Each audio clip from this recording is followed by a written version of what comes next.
Now, the head of Nigeria's Independent National Electoral Commission, INEC, Professor Mahmood Yakubu, says he's worried about political attacks, quote, intensifying as the country prepares for the February upcoming presidential elections.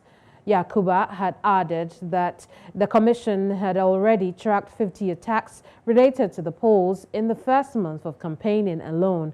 The comments were made during an emergency meeting by the commission after two of its officers were attacked on Thursday.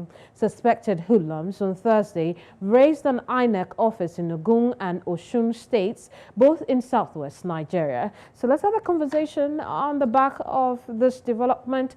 I have Liborous Oshoma, a lawyer and political commentator, on the news to discuss this.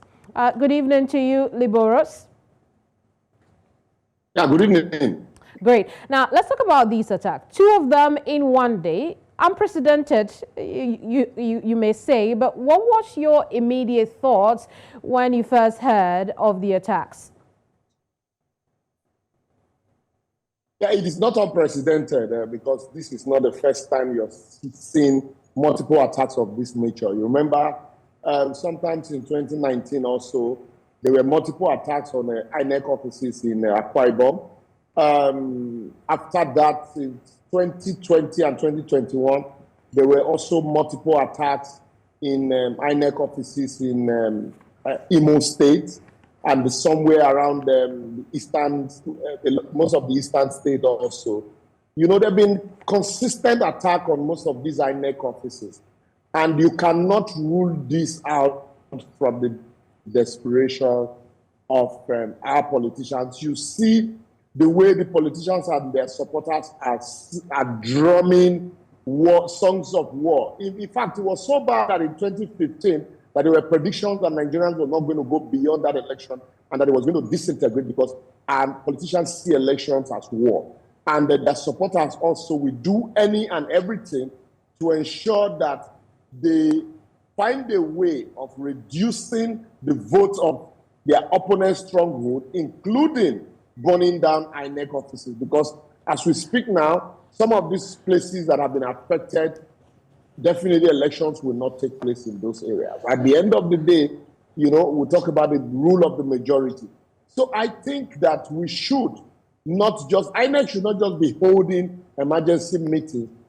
There should be, there should be a concerted effort by the federal government to ensure that all INEC facilities are heavily protected.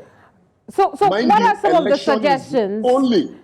Liborous, what are some of the suggestions you'll be making to INEC in telling them to ensure that they cut down on the losses? That's what I'm saying, that it is not, INEC does not control security. It is the federal government. INEC should ensure that, yes, you deploy technology like CCTV cameras and the rest to ensure that you protect the areas.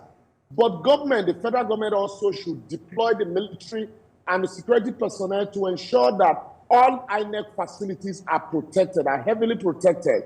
Because if we're going into a general election and INEC facilities are being attacked consistently, and then the next thing government tells you, go about your normal duty on top of the situation, what is the guarantee that the election itself would hold? An election is the only opportunity that allows the Nigerians, the majority of the people, to determine who governs them. And so if that opportunity is taken away by unknown persons or politicians in collaboration with some miscreants without government response, then I wonder if we'll be able to have a country, because there will be chaos,